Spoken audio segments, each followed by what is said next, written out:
Okay, Mr. LaFond. There's something I've known from, or looked at from my things. I noticed, like what you said, where there's Indians who would talk about their British father or their French father. In the French Revolution in San Domingo, the Lothrop Stoddard thesis, which was a classic book, which nobody in the dissident movement has ever gotten correct, except for you, about what a Game of Thrones like nuanced, crazy conflict that was. You had that one guy saying, what did he say? His name was my Mecca. My Mecca. He ended up becoming the henchman of Dessalines, Ooh. who's the military genius who Leclerc called the butcher of the Negroes. Yeah. Because the French guy used him to butcher the blacks. Well, Dessalines ended up becoming the warlord of Haiti.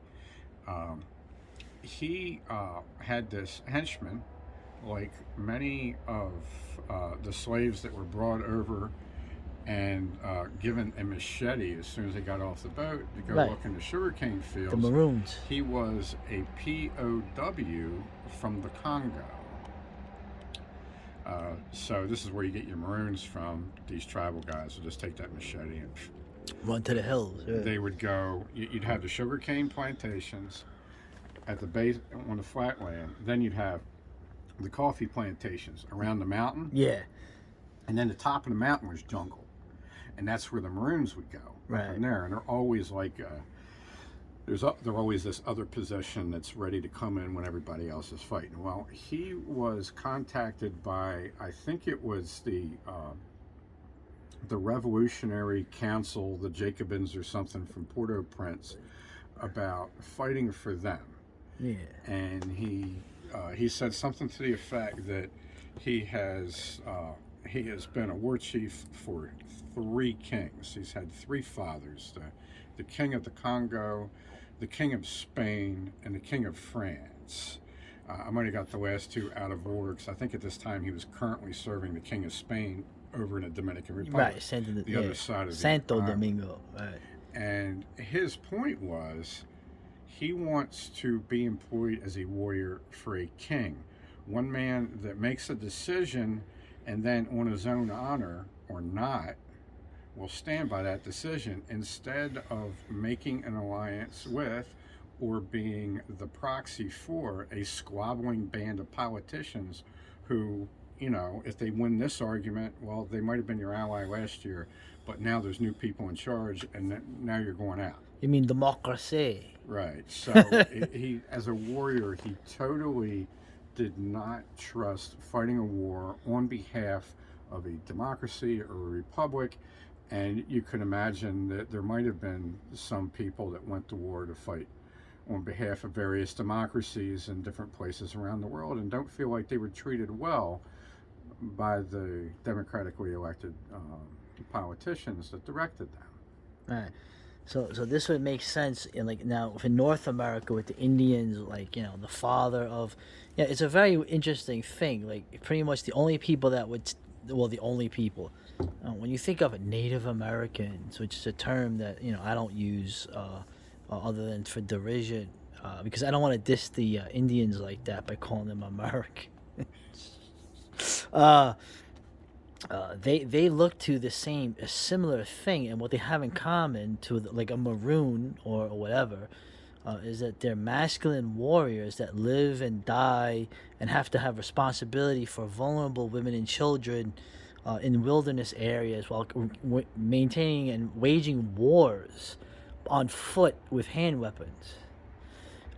So bring up some in the North American context, like you had mentioned, people mentioning my white father or Yes. this or not, examples of that, and just the totally different views or mindset of an ancient world person, which we all were. All our ancestors were ancient world people at one point. I know that sounds retarded, but you know what I'm saying. And so amongst the North American Indians, particularly the leaders you mentioned or whatever, always imploring the father. So these were not matriarchal, earth worshipping Indians. So just give some examples of that. It's a warrior society. So one good example of this in ancient Europe, at least as it's depicted in the movie Ben-Hur. Judah Ben-Hur is a galley slave, and he saves the life of a very powerful Roman. I think he was a tribune. So the man adopts him as his son.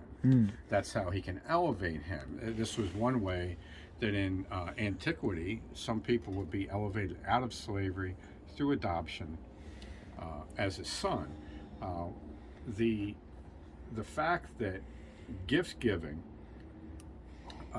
established a father-son relationship is well attested in many tribal societies around the world. Because the tribal leader, the chief, this is how Alexander the Great and Genghis Khan and Attila the Hun, this is how they got things done. They gave most of that stuff away. Right. Okay. So you had mentioned that as in terms of relating the same thing as before, and that idea of a leader, he keeps all his wealth, like the bourgeois idea of these elites. War leaders don't keep their wealth. Right.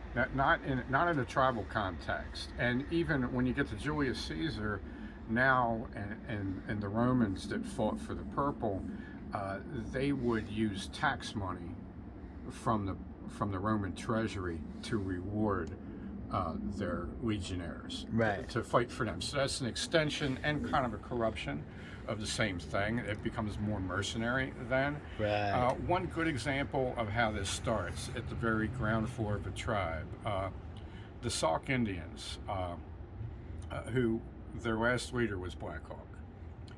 His grandfather was a man who had a dream about a lightning bolt shattering a tree, or at least he claimed to have this dream.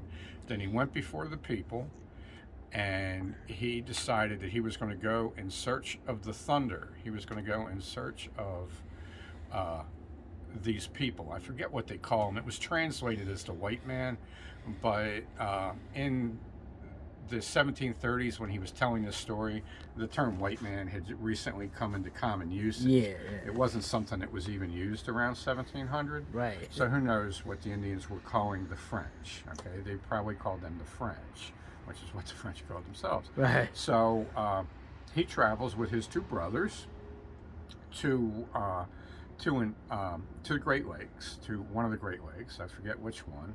His home was on the Mississippi River in Illinois, so he probably traveled to the area around either Chicago or Detroit. More likely, probably Detroit.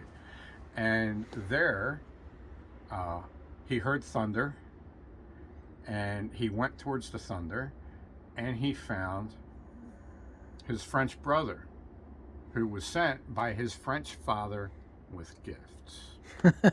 Okay? Interesting. And he gave him a medal, which was an old gorget.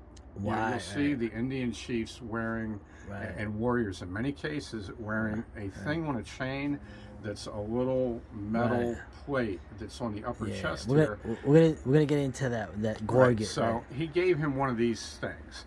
And he gave him some other presents, and he went to his brothers, and he gave the medal to one of his brothers. And then he took his brothers to meet his French brother.